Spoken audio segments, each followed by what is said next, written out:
피청구인 측에서는 답변하실 수 있는 한도 내에서만 답변을 해 주십시오. 네. 예. 우선 소추 의결서에는 첫째, 그 피청구인이 2024년 12월 3일 날 10시 30분경에 계엄 선포를 한 사실, 그리고 그에 대한 담화문 전문, 그리고 23시에 계엄사령부 포고령 1호가 발표된 사실, 그리고 포고령 전문, 그리고 24년 12월 22일 날 피청구인이 담화문을 발표한 사실, 그 전문, 이렇게까지가 소추 사유에 들어가 있습니다. 그러면 그리고 그것들은 이제 당시 방송 뉴스를 통해서 실시간 보도되었는데, 피청구인 측에서는 이러한 사실이 있었다는 것 자체를 다투시는 건가요, 아닌가요? 그건 이제 사실관계 주장이 조금 이렇게 이게 지금 증거나 이런 것들이 확인되지 않는 그러니까 상황에 비상계엄을 선포한 사실은 인정을 하시는 거죠. 그러니까 그날 네. 우리가 다 뉴스에서 봤지만 네.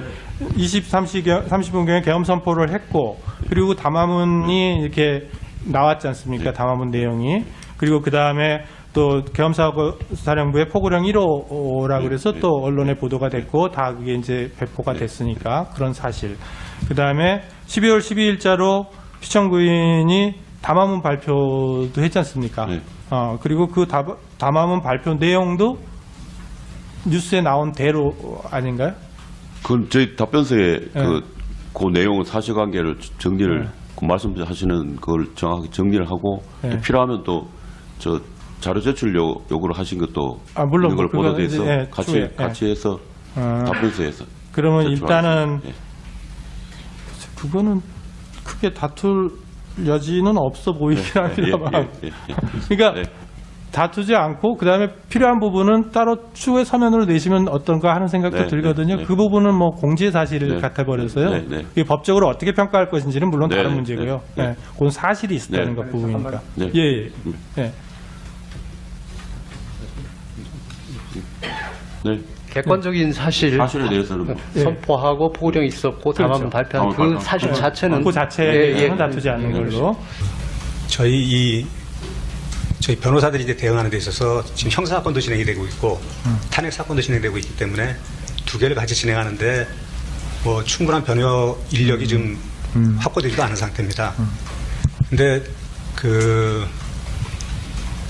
지금 계류 중인 그 탄핵 사건들이 많이 있는데 물론 이 사건이 가장 중요하고 국민들한테 해야 될 부분도 있고, 그리고 이거를 빨리 끝내야 되는 부분이 있긴 하지만 이 사건을 제일 먼저 심리하고 그다음에 빨리 진행하고 저희가 여기에 대항할 수 있는 시간적인 여유도 어떻게 보면 좀 촉박한 그렇게 진행하는 어떤 재판장님들의 협의나 어떤 근거가 있으신지. 이제 저희가 탄핵 사건이 여러 건이 들어와 있습니다. 지금 현재 들어와 있고 이 사건이 이제 지금까지는 제일 마지막에 들어온 사건입니다만 대통령 탄핵 사건이 다른 어떤 사건보다도 더 중요하죠. 당연히. 그러니까 무조건 앞에 있는 사건부터 처리해 나가는 것이 아니라 가장 시급하고 빨리 해야 되는 사건부터 하는 거라서 우리 재판관 회의에서 먼저 이걸 하자라고 했던 것이고요. 그리고 탄핵 심판은 형사소송에 있어서의 어떤 피고인의 권리를 보호하는 그런 거하고는 약간 다릅니다. 아시다시피 이 헌법 질서를 유지하고자 하는 것이 제일 큰 목표입니다. 그렇기 때문에 탄핵이 만약에 인용이 되면 파면함에 그치는 것이 그 위에 것은 아무것도 없습니다. 저희는 그렇기 때문에 그런 면이 있고, 그리고 그래서 이제 어느 면에서는 형사소송처럼 엄밀하게 증거를 따지고 말하자면 형사소송에서의 피고인, 그러니까 여기서는 피청구인이 되겠습니다만 그쪽의 어떤 개인적인 권리 보호를 형사소송만큼은 보장해드리기가 어렵습니다. 그러니까 그렇다고 해서 뭐 그냥 일방적으로 확 진행한다는 그런 의미는 아니고요. 그런 요소들이 있기 때문에 저희로서는 신속하게 처음부터 그랬지만 신속하게 이 탄핵 심판을 진행을 한다는 것이고요. 예. 그리고 그런 과정에서 피청구인의 어떤 말하자면 해야 될 거를 완전히 뭐 못하게 하고 뭐 이런 식으로 해갖고 진행하지는 않을 겁니다. 예. 충분히 보장을 해드리는 예, 예. 한도 내에서는 해드리고 그 대신에 협조를 해주셔야죠.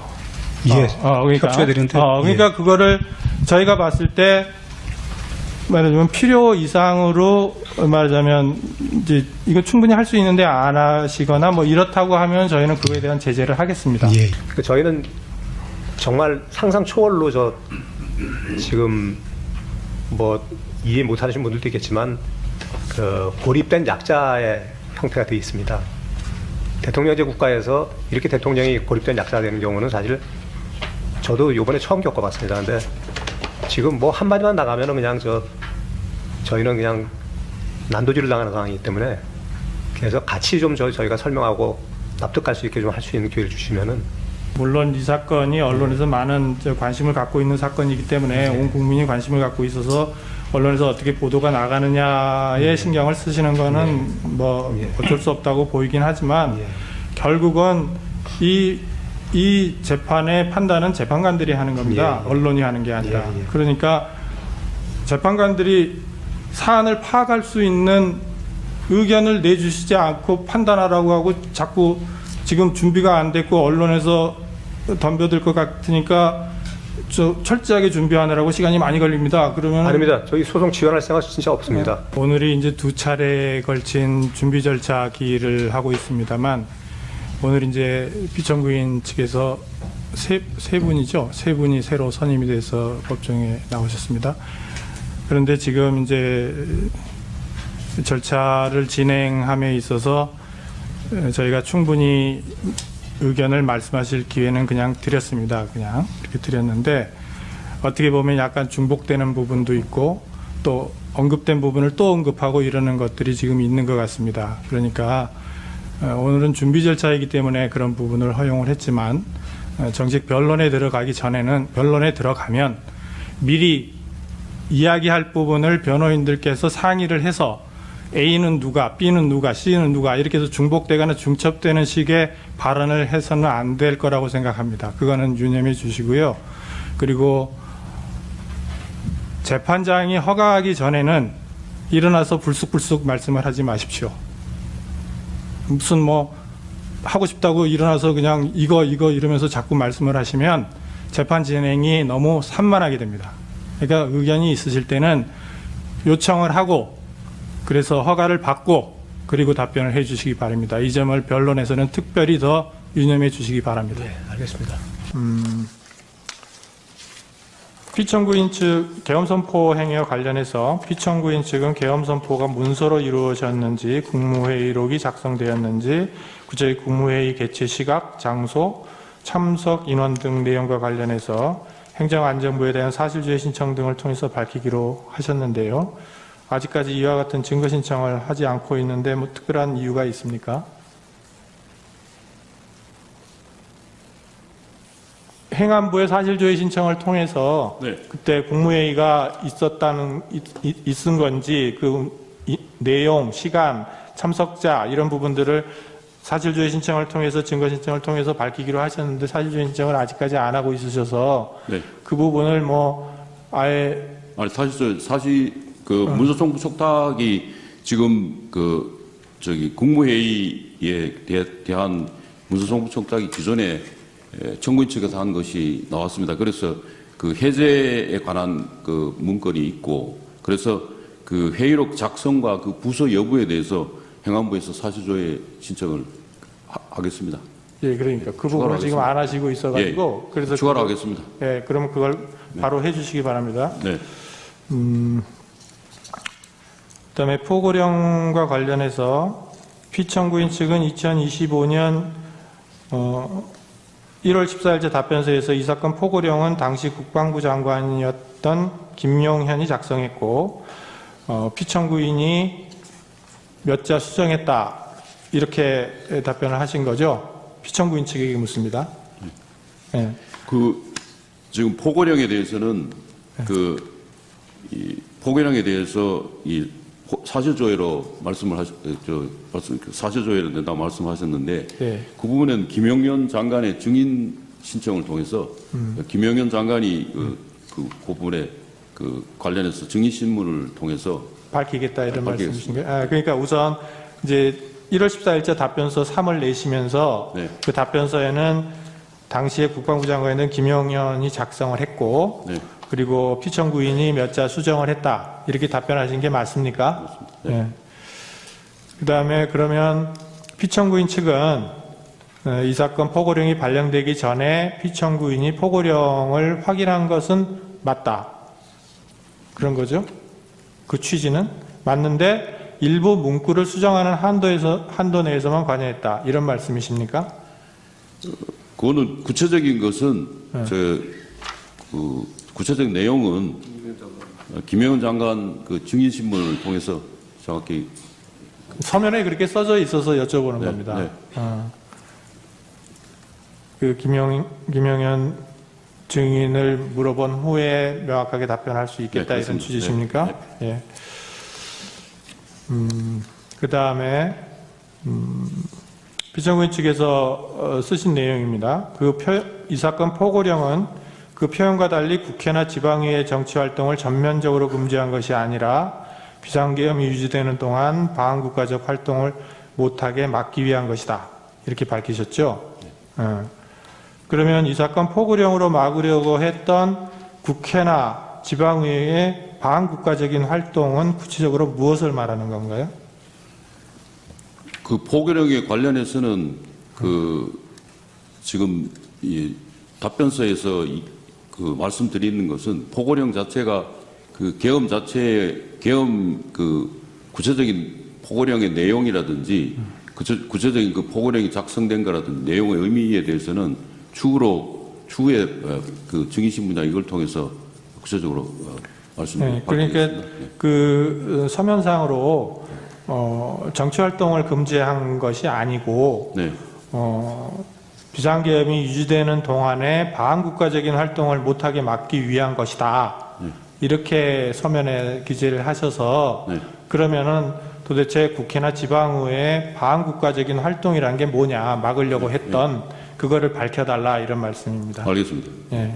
그 포고령의 내용에 대해서 구체적인 것은 그 자체 국회의 정상적인 활동을 제한하고자 포고령이 지금 그 포고령에 있는 것은 아닙니다. 그래서 그 부분에 대해서 정리해서 그러니까 그 이유에 대해서 네, 이유에 대해서 정리해서 구체적으로 서면으로 답변을 해주시기 바랍니다.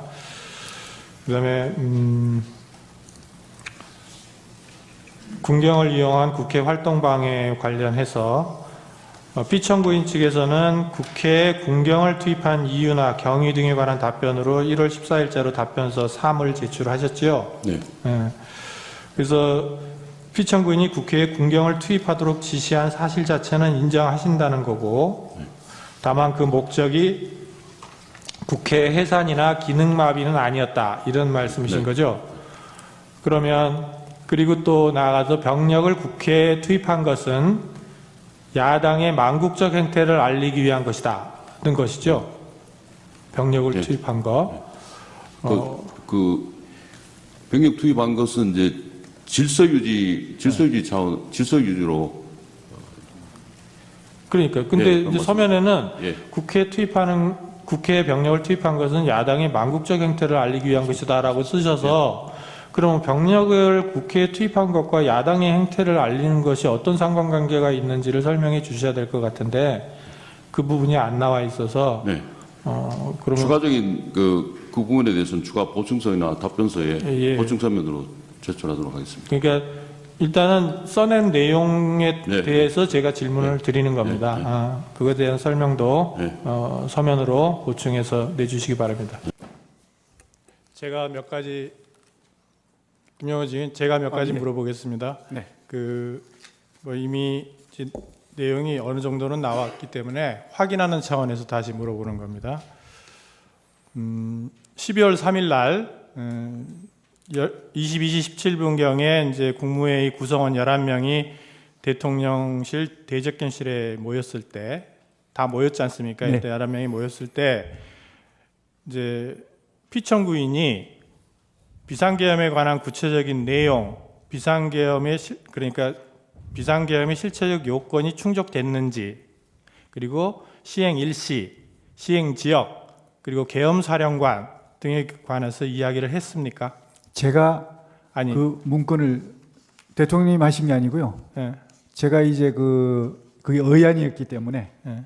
의안이었기 때문에 제가 계엄 선포문, 그러니까 공고문이죠. 그거를 다 나눠드렸습니다. 그러니까 제 말은 네. 그러니까 구체적인 비상계엄의 내용, 실체적인 요건이 충족됐는지 심의를 하는 것을 말씀드리는 거예요. 그러니까 실체적 요건이 있어야 될 거 아닙니까? 그 요건이 충족됐는지, 그리고 일시는 언제 한다, 그리고 시행지역은 어디다, 그리고 계엄사령관은 누구다, 이런 얘기를 구체적으로 이야기를 한 적이 있느냐 하는 겁니다. 그 포고문을 아까 다 줬다는 것이고. 네.